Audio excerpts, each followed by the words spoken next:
A 26-year-old woman walks into a cafe carrying the weight of 2 years' worth of judgment, a diaper bag packed with military precision, and a secret that could destroy the only chance at love she's had in years.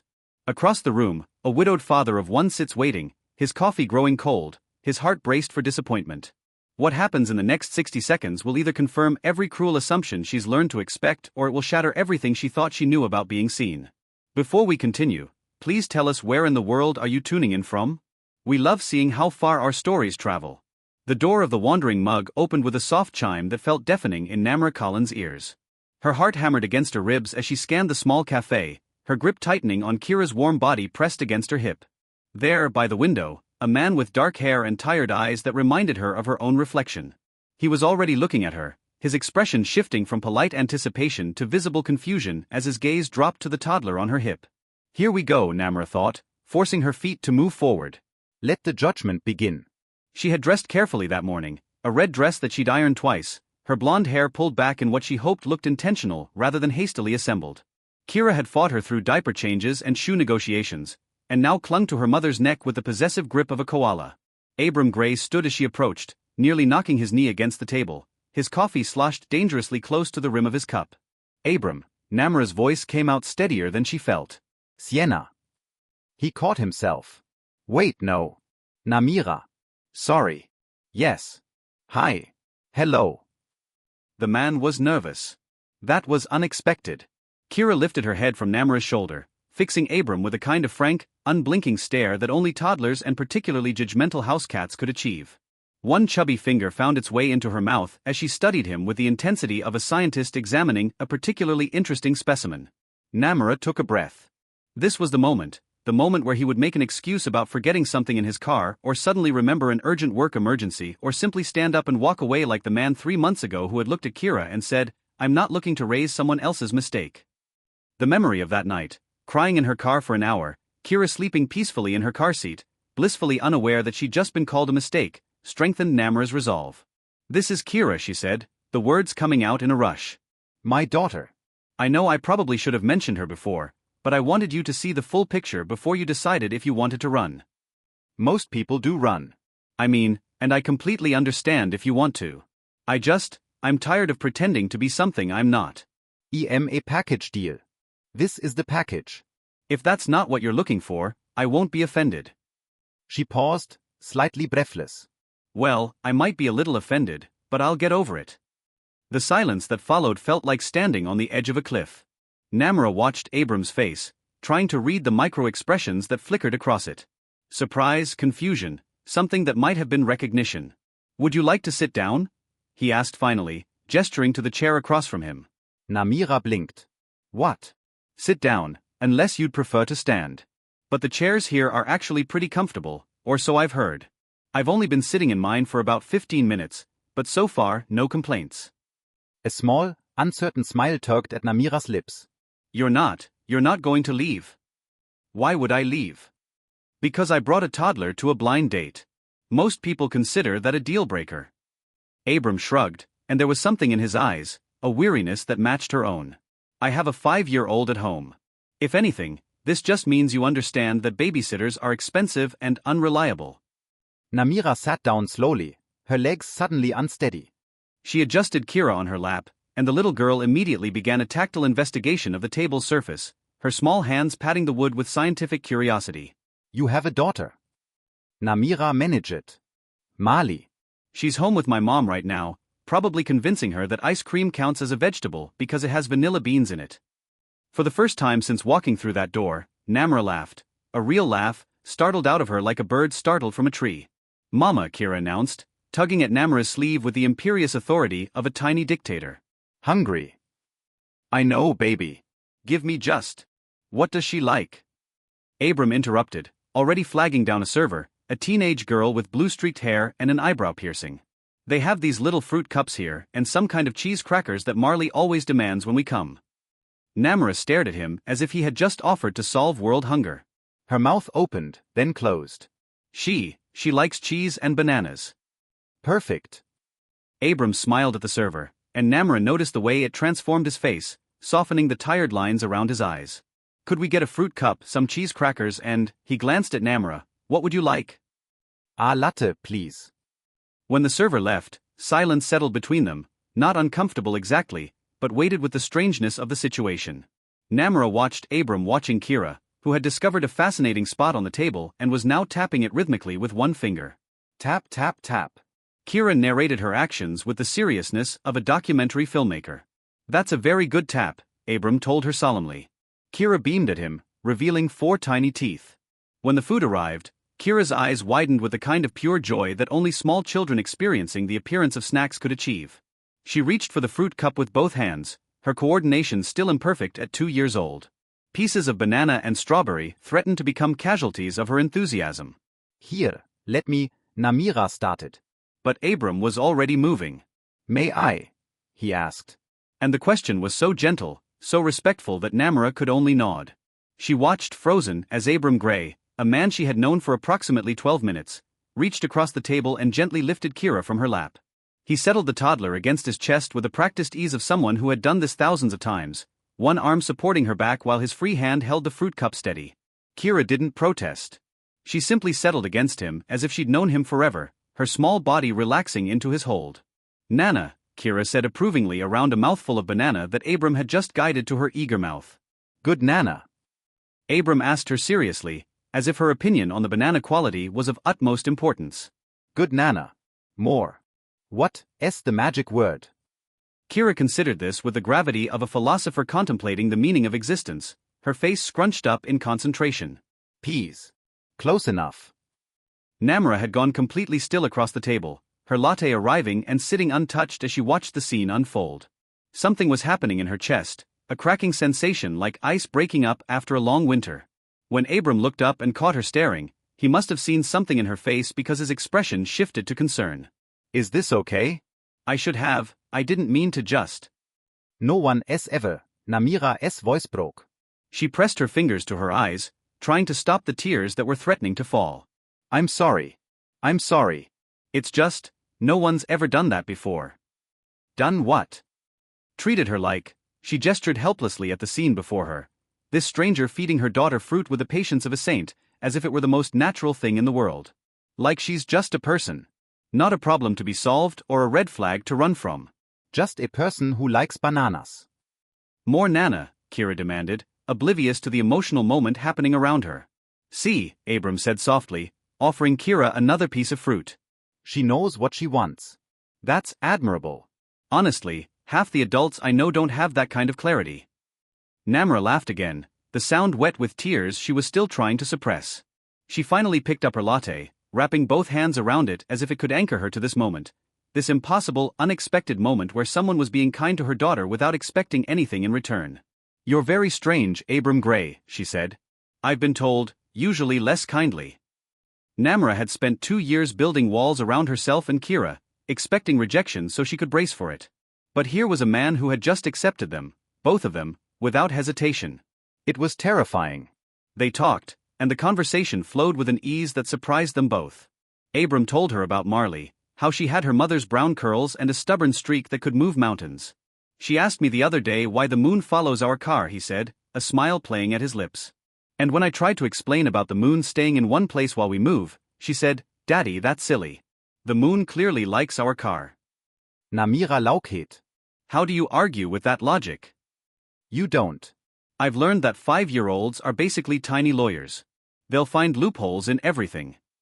As they talked, Namra found herself studying Abram's face, the lines around his eyes that spoke of both laughter and grief, the way his expression softened when he talked about his daughter, the gentleness in his hands as he kept Kira entertained with small pieces of fruit.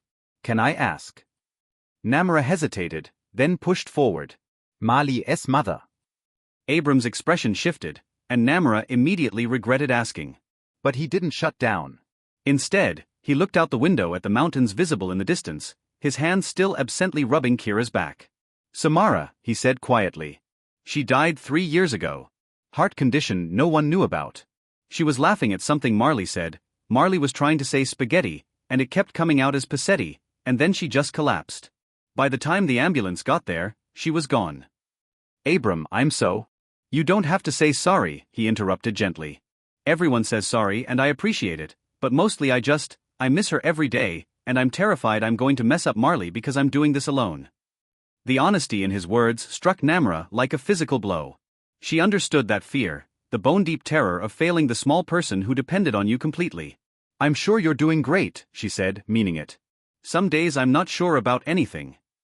He shifted Kira slightly as she started to drowse against his shoulder, her small fist clutching a handful of his shirt. "I tried to date twice. It went about as well as you'd expect. One woman left mid-dinner and never came back. The other spent the entire evening talking about cryptocurrency and didn't ask about Marley once." "People are the worst," Namra said with feeling. "Not all people," Abram looked at her meaningfully. "Some people walk into cafes with toddlers on their hips and give strangers a second chance." Namra felt heat rise to her cheeks. She busied herself with her latte, which had grown lukewarm. "My turn for an invasive question," Abram said. Kira's father. And there it was, the question she had been dreading and expecting in equal measure. Namra's hands tightened around her cup. "Not in the picture," she said, which was technically true if you stretched the definition of truth until it screamed. "It's just been the two of us since she was born." Another truth that was also a lie. The cognitive dissonance of it made her stomach hurt. Abram nodded, accepting this without pushing for more details. "That must be hard. Some days more than others." Namra looked down at Kira, who had fallen asleep against Abram's shoulder, her tiny chest rising and falling with each peaceful breath. "But she's worth it. Every sleepless night, every judgmental look in the grocery store, every date that ends with someone calling her a mistake, she's worth all of it. Anyone who calls her a mistake is an idiot." The fierceness in Abram's voice surprised her. He was looking at Kira with something like protectiveness, and they'd only just met. It made Namra's throat tight. "Thank you," she whispered. They stayed at the cafe for 2 hours. The conversation wandered through safer topics: favorite books, him, anything by Cormac McCarthy, her, Jane Austen apologetically, childhood memories, him, catching fireflies in his grandmother's backyard, her, building elaborate blanket forts with her sister, and the unique challenges of single parenthood. "Nobody tells you about the laundry," Abram said with mock seriousness. "How does one small human generate so much laundry? I swear Marley goes through 3 outfit changes a day just for the drama of it." Kira has started having opinions about her socks. Apparently, some socks are too scratchy and must be removed immediately with prejudice. The Sock Rebellion, a classic. By the time they left the cafe, the sun was beginning to set over the mountains, painting the sky in shades of orange and pink that looked almost artificial in their beauty. Abram carefully transferred the sleeping Kira back into Namra's arms. The toddler stirred slightly, mumbling something that sounded like Nana, before settling against her mother's shoulder. "I had a really good time," Namra said, surprised by how much she meant it. For the first time in 2 years, a date hadn't felt like a gauntlet to survive. It had felt like possibility. "Me too." Abram's hands were in his pockets, and he looked almost shy. "Can I see you again, both of you?" Namira hesitated. There was still so much he didn't know, things she had buried so deep she sometimes forgot they existed, secrets that felt like stones in her chest, getting heavier with each day that passed. But for the first time in 2 years, she felt something that might have been hope. "Yes," she said. "ED like that." The second date was at a park. Namra arrived with Kira in a stroller, the heavy-duty kind designed to handle Asheville's hilly terrain, and found Abram already there, pushing Marley on a swing with the kind of practiced rhythm that spoke of thousands of afternoons just like this one. Marley saw them first. She launched herself off the swing mid-arc with the fearlessness of a tiny superhero, landing in a crouch that would have made her father's heart stop if he hadn't been so used to her acrobatics. "Daddy, they're here. The lady from the picture is here." Marley was already running toward them, her dark curls bouncing with each step. "Marley, what did we talk about?" Abram called, jogging after her. "We don't run at strangers." "She is not a stranger, Daddy." "She's Namra." Marley skidded to a stop in front of the stroller, her eyes going wide. "That's a baby." "Not a baby," Kira corrected from her stroller throne with all the dignity of a 2-year-old who had recently mastered the distinction. "Big girl." "You're a big girl." Marley crouched down to Kira's eye level, her face serious. "How old are you?" Kira held up 2 fingers, then reconsidered and held up 3, then seemed to lose track of what she was doing and just waved both hands enthusiastically. Marley giggled. "I'm 5. "That means I'm the biggest. I'm going to be your best friend." "Okay," Kira agreed, as if friendships were always this simple. And perhaps at that age they were. Namra watched Abram watching his daughter and saw the mixture of pride and terror on his face, the universal expression of parents everywhere witnessing their children navigate the complex world of social interaction. Sorry, Abram said, coming to stand beside Namra. She's been talking about this all morning. I showed her your profile picture so she'd recognize you, and she's decided you're both her people now. There's no reasoning with her once she's made a decree. I like her, Namra said and meant it. The third date was the one that changed everything. Abram invited them to his house, a modest two-story in a quiet neighborhood with a backyard that had clearly been designed with a child in mind. There was a swing set, a sandbox, and what appeared to be the remnants of an ambitious garden that had been overtaken by weeds. I keep meaning to deal with that, Abram said sheepishly, gesturing at the garden. But between work and Marley and just life, it keeps getting pushed to the bottom of the list. I think it has character, Namra said diplomatically. Marley had taken Kira by the hand the moment they arrived, leading her on a grand tour of the backyard with the authority of a tiny real estate agent. And this is where we bury treasure, Marley explained seriously, pointing to a patch of disturbed earth near the fence. But we can't dig it up until summer because Daddy said so. Summer, Kira repeated solemnly, as if filing away this crucial information. Inside, Abram's house was lived in and loved. There were pictures on every surface. Marley as a baby, Marley missing her front teeth, Marley covered in what appeared to be finger paint, and in several frames, a beautiful woman with brown hair and a smile that could light up rooms. Samara. That's my mama, Marley announced, noticing Namra's gaze. She had appeared at Namra's elbow with the stealth of a tiny ninja. She's in heaven now, but Daddy says she's still watching over us. Your mama was very beautiful, Namra said gently. I know, Marley said with the simple confidence of a child who had never doubted her own worth. Daddy says I have her smile. Do you see it? Marley demonstrated her best smile, huge and gap-toothed and absolutely radiant. I definitely see it, Namra confirmed. Your hair is really pretty, Marley said, switching topics with a conversational agility unique to 5-year-olds. It's like a princess. Can I touch it? Sure, sweetie. Marley reached out with surprisingly gentle fingers, running them through Namra's blonde hair. So soft. Kira, come feel. It's like a kitty. Kira toddled over with the determined gait of someone who had only recently mastered walking and was still extremely proud of this skill. She reached up, and Namra bent down so the little girl could pat her hair with both hands. Pretty, Kira declared. You're pretty too, Marley told her seriously. The prettiest baby. I mean big girl. Sorry. The prettiest big girl ever. Watching from the kitchen doorway, Abram felt something shift in his chest, a door opening that he had thought was permanently closed. His daughter, who had spent 3 years learning to live with loss, was laughing with 2 people they had known for less than a month. And Namra, who had walked into that cafe carrying visible walls around herself, was smiling at Marley with something that looked like affection. She adores you, Abram said when Namra joined him in the kitchen. The girls had taken their tea party outside, and through the window they could see Marley carefully explaining the proper etiquette of serving invisible tea. She's wonderful, Namra said. You should be very proud. I am, though I can't take all the credit. She came that way, just fearlessly kind, even when the world gave her every reason not to be. Namra was quiet for a moment, watching the girls through the window. How do you do it? She asked. Talk to her about her mother. Abram leaned against the counter, considering the question. Honestly, I tell her the truth, that her mama loved her more than anything in the world. That love doesn't end just because someone dies. That it's okay to be sad and okay to be happy. And neither one means you're forgetting. He paused. She asks if I'm lonely sometimes, and I tell her the truth about that too. That I am, but that I have her, and that helps.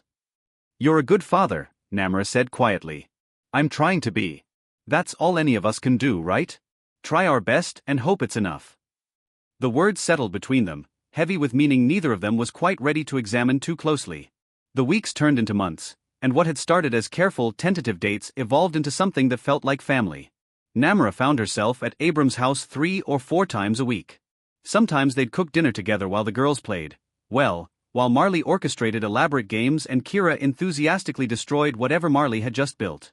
Other times they'd sit on the back porch after bedtime, talking about everything and nothing while the night sounds of Asheville hummed around them.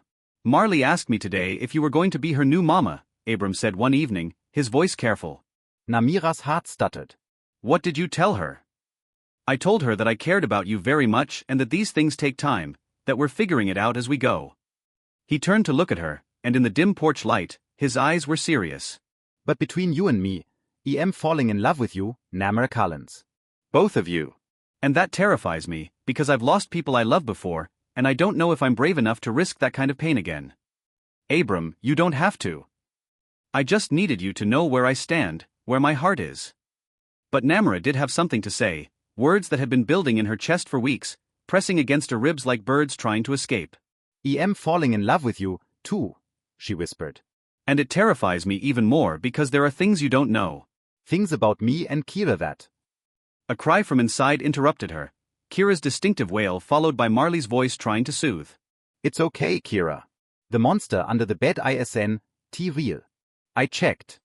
They both rushed inside to find Kira sitting up in the guest bed where she'd been napping, tears streaming down her face, while Marley patted her arm with the awkward comfort of a 5-year-old who had appointed herself guardian. Bad dream, Marley explained.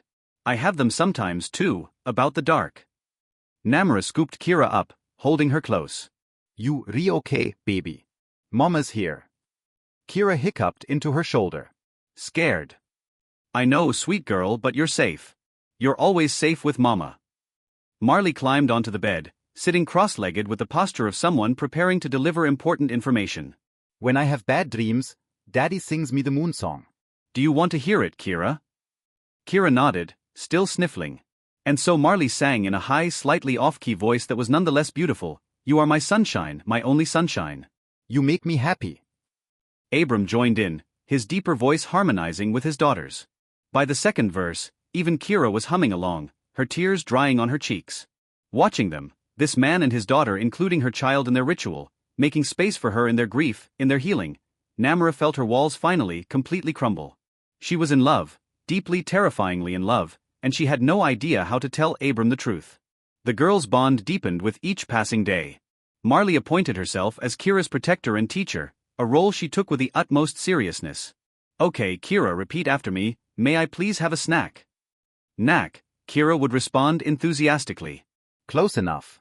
Daddy, Kira wants a snack. Kira began crying inconsolably whenever it was time to leave Marley's house. Marley home? She would ask every morning, her small face hopeful. See Marley? We'll see Marley soon, Namara would promise. And Kira's face would light up like sunrise breaking over mountains.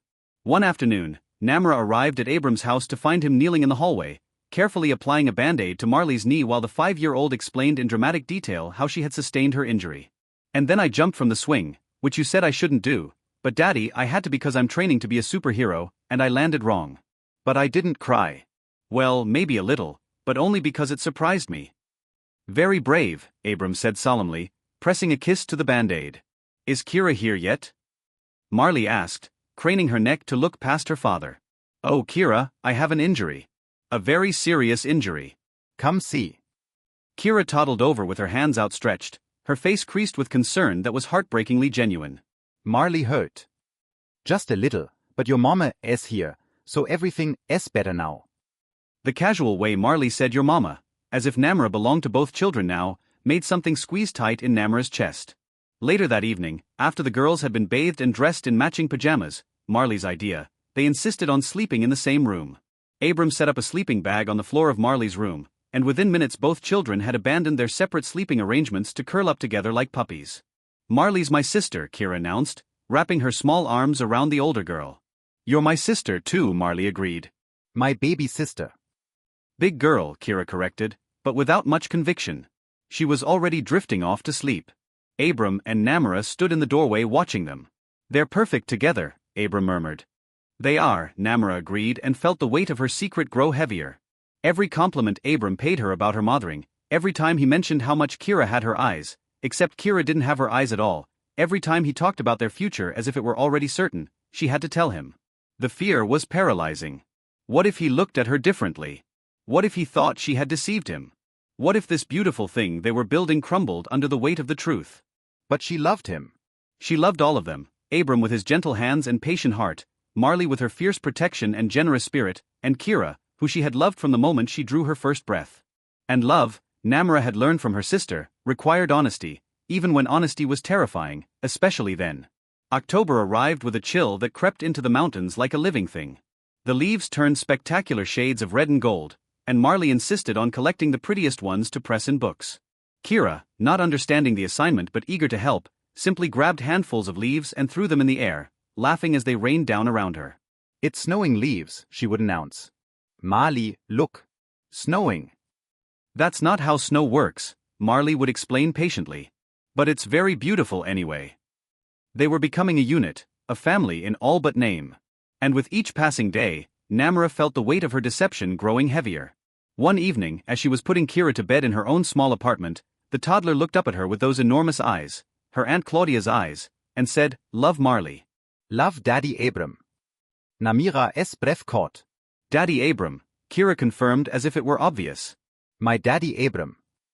Namra pulled her daughter close, breathing in the scent of her baby shampoo and the lingering sweetness of the bedtime cookies Abram always snuck to both girls despite Namra's protests. Kira, baby, there's something Mama needs to tell you when you're bigger, about where you came from, about the woman who loved you first. But right now, you need to know that you are so loved, by me, by Marley, by Abram. You are the most loved little girl in the whole world. Love Mama, Kira mumbled, already half asleep. Love everybody. That's right, sweet girl. Love everybody. But lying in her own bed that night, Namra stared at the ceiling and felt the weight of her choices pressing down on her chest. She thought about Claudia, beautiful, brilliant Claudia, who had lost her husband to a drunk driver and then lost her own life bringing Kira into the world. She thought about that terrible night in the hospital, the way Claudia had gripped her hand with desperate strength, her face pale and her voice failing. "Promise me," Claudia had whispered. "Promise me she'll know she's loved. Promise me you'll keep her safe." "I promise," Namra had said through her tears. I promise, Claudia. "I swear." And then Claudia was gone, and a nurse was placing a tiny screaming baby in Namra's arms, a baby who had just lost both parents before she even knew they existed. Namra had looked at that baby and made a choice born of love and grief and the desperate need to protect this tiny human from pity and questions and the weight of a tragedy she was too young to understand. She had told everyone Kira was hers. Let them assume. Let them judge. Let them call her irresponsible and reckless and whisper about her poor life choices in grocery store aisles. Better they judged her than pitied Kira. But now there was Abram, with his kind eyes and patient hands, and the way he looked at her like she was something precious. Abram, who deserved the truth, who deserved to know that the woman he was falling in love with had built her entire life around a lie. A lie told for love, but a lie nonetheless. It was a Thursday evening in late October. The air had that crisp bite that promised winter wasn't far behind. Abram had made dinner, his attempt at homemade pizza that was slightly lopsided but made with enough love to compensate for any aesthetic shortcomings. The girls had eaten until their stomachs were full and their faces were covered in sauce, then had run off to play in Marley's room, their laughter echoing through the house like music. Now they were asleep upstairs, tangled together in Marley's bed despite Abram's attempts to settle them separately. He had stopped fighting it weeks ago. "They're going to suffocate each other one of these days," he said, coming back to the porch where Namra sat wrapped in a blanket. Marley's practically lying on top of her. "It's how they show affection," Namra managed, though her voice sounded distant even to her own ears. Abram settled into the chair beside her, then paused. Hey, you okay? We been quiet all evening. This was it, the moment she'd been dreading and preparing for in equal measure. Namra took a breath that felt like swallowing glass. "I need to tell you something," she said. About Kira. She felt Abram tense beside her. "Is she okay?" She's fine. She is perfect. It's just another breath. "I haven't been completely honest with you about her, about how she came into my life." The words hung between them like smoke. Namra couldn't look at him, couldn't bear to see his expression change from trust to confusion to betrayal. "Okay," Abram said carefully. I am listening. "Kira isn't." The words stuck in her throat. She forced them out. "She isn't my biological daughter." Silence, long and heavy and suffocating. "I had an older sister," Namra continued, her voice breaking. Claudia. "She was everything I wanted to be, smart and kind and fearless. She married her college sweetheart. His name was Theo. And they were so happy, the kind of happy that makes you believe in soulmates." She wiped at the tears that had started falling. "Theo was killed in a car accident 3 years ago. Drunk driver." Claudia was devastated, but then she found out a few weeks later that she was pregnant. She said it felt like a miracle, like Theo had left her one final gift. Abram reached for her hand. Namira clung to it like a lifeline. The pregnancy was supposed to be simple. She was healthy. Everything looked normal. But during the delivery, there were complications. She started hemorrhaging and they couldn't. Her voice cracked completely. They couldn't stop it. Abram, she sobbed. She died in my arms. She was 31 years old and she died holding my hand, begging me to take care of her baby. Her last words were, "Promise me she'll know she's loved." And then she was gone. And they put Kira in my arms, this tiny screaming baby who had just lost everything before she even knew what she had. The story poured out of her now, unstoppable. I looked at her and I knew I would do anything for her. I told everyone she was mine. It was easier than explaining, easier than watching people's faces change from curiosity to pity. Easier than reliving the worst day of my life with every new introduction. She turned to face Abram, her face wet with tears. Eve let them judge me. Eve let them call me irresponsible and reckless. I've let men on dates call my daughter a mistake. Because as long as they were judging me, they weren't pitying her. As long as they thought I was just some young single mother who got pregnant, they weren't asking questions about dead sisters and tragic births and babies who came into the world through blood and grief. Abram, she whispered. I'm sorry I didn't tell you sooner. I was scared. I was so scared that if you knew, you would look at me differently, or worse, that you would look at her differently. That you would see her as something sad or broken or less than what she is. And what is she? Abram asked quietly. Mine. The word came out fierce and absolute. She's mine, not because I gave birth to her, but because I chose her. I choose her every single day. I'm her mother in every way that matters. Silence fell again, and Namra felt her heart stop. This was the moment he would pull away, make excuses, disappear from her life like all the others. Instead, Abram cupped her face in his hands, his thumbs brushing away her tears. Do you remember what I said the first day we met about Kira? Namra shook her head, too overwhelmed to think clearly. I said she's not a problem. She's a person. His voice was thick with emotion. That's still true. Whether you gave birth to her or not, you're her mother. You've been her mother every single day for 2 years. You gave up your 20s, your freedom, your peace of mind, for a little girl you loved so she would never feel alone. You're not angry? Why would I be angry? Because I lied for months. Abram shook his head. You didn't lie. You protected her. You protected both of you. And when you trusted me enough, you told me the truth. He pressed his forehead against hers. That's all I could ask for. That's more than I expected. But I love you, he continued. Both of you. And nothing you just told me changes that. If anything, it makes me love you more, because I see now how strong you are, how fierce, how much you're willing to sacrifice for the people you love. Namra broke down completely, sobbing into his shoulder while he held her. She cried for Claudia, who would never see her daughter grow up. She cried for Kira, who would one day have to learn the truth about where she came from. And she cried with relief, because finally, someone saw her, all of her, and he hadn't run away. Claudia would be proud of you, Abram whispered into her hair. She'd be grateful that Kira has a mother who loves her this much, and she'd be happy that you finally let yourself be loved too. They sat like that for a long time, wrapped in each other and the October chill and the promise of something new beginning. Inside, 2 little girls slept tangled together like sisters, which was exactly what they had become. Spring arrived in Asheville like a gift. The mountains bloomed with dogwood and rhododendron, and the air smelled like new growth and possibility. Abram and Namra were married on a perfect April afternoon in his backyard, surrounded by family and close friends. They had kept it small and intimate, the kind of wedding that felt like a celebration rather than a performance. Marley served as flower girl, scattering petals with the enthusiasm of someone being paid by the petal. She wore a pale pink dress and had insisted on wearing her sneakers underneath because princesses should be practical. Kira served as ring bearer, though the term was generous. She was more interested in eating the ribbons on the ring pillow than actually delivering said rings. At 3 years old, she had strong opinions about everything, and pretty bows were apparently meant for consumption.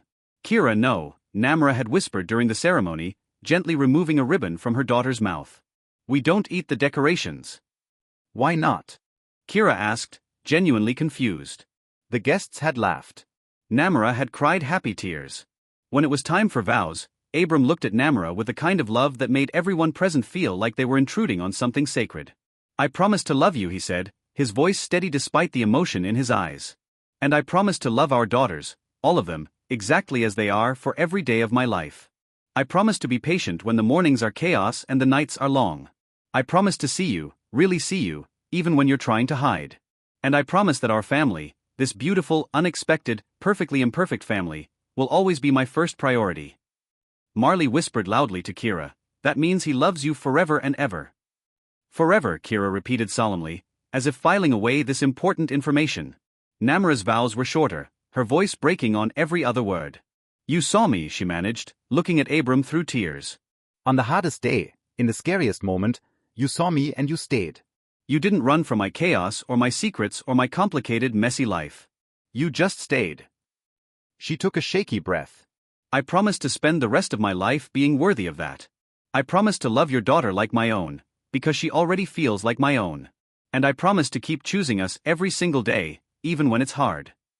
Mama pretty, Kira announced loudly, pointing at Namra's dress. Like princess. More laughter, more tears. That night, after the guests had gone and the girls were finally asleep, Abram and Namra sat on the porch once more. Their porch now, because this was their house, their family, their life. Do you think Claudia would approve? Namra asked quietly, a question that still haunted her in vulnerable moments. Abram pulled her closer, pressing a kiss to her temple. I think she'd be proud of you. I think she'd be grateful that Kira has a mother who loves her this much. And I think she'd be happy that you finally let yourself be loved too. I wish she could meet you, Namra whispered. I wish she could see what we built, what Kira has. I wish I could have known her, Abram agreed. But in a way I do. She's in Kira's laugh, in her stubborn streak, in the way she loves with her whole heart. He paused. And she's in you, in the way you love fiercely and protect the people you care about. That's your sister's legacy, not just Kira, but the way you chose to honor her memory by becoming the mother she couldn't be. They sat in comfortable silence, listening to the night sounds of their neighborhood. Somewhere inside, Marley was probably having one of her epic dreams about being a superhero. Kira was probably sleeping sprawled across the entire bed, taking up far more space than should be physically possible for someone so small. In the morning, Kira would wake first, as she always did. She would crawl into Marley's bed and whisper with all the subtlety of a foghorn, "Wake up, Marley. Wake up. It's morning time." Marley would groan dramatically and pull her sister under the covers for a tickle attack that would end with both of them shrieking with laughter. Abram would make his famous pancakes, slightly burnt on the edges but made with enough love to compensate, while Namra refereed the chaos of two small girls arguing over who got the purple cup. It's my turn for purple, Marley would insist. My purple. Kira would counter, clutching the cup to her chest with the ferocity of a tiny dragon protecting its hoard. Abram would solve the problem by producing a second purple cup he had bought specifically for this purpose, because he was a father who planned ahead. Later, they would go to the park. Marley would push Kira on the swings, standing on her tiptoes to reach high enough, her face serious with concentration. Higher, Marley. Higher, Kira would demand, fearless in the way that only 3-year-olds protected by loving big sisters could be. Abram and Namra would watch from a bench, their hands intertwined. We did okay, Abram would say. Didn't we? Better than okay, Namra would agree. We did something impossible. We made a family out of broken pieces. In the afternoon, they would stop by the cemetery. It was something Namra did once a month, bringing fresh flowers to Claudia's grave, sitting on the grass beside it, talking to her sister about everything and nothing. Kira said, "I love you" without being prompted yesterday, and she's starting preschool in the fall. She is so smart, Claudia.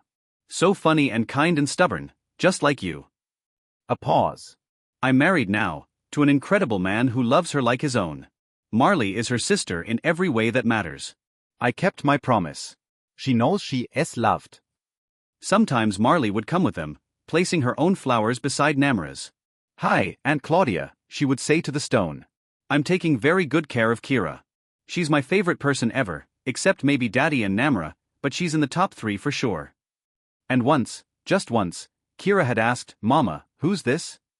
Namra had taken a breath, knowing this conversation would come eventually but still unprepared for it. This is your Aunt Claudia. She loved you very much. She wanted to be your mama, but she couldn't. So she asked me to be your mama instead. Where is she? She is in heaven, baby, watching over you. Kira had thought about this with the seriousness of a tiny philosopher. Then she had placed her small hand on the headstone and said, Thank you, Aunt Claudia, for giving me mama. Namra had cried. Even now, months later, the memory made her eyes sting.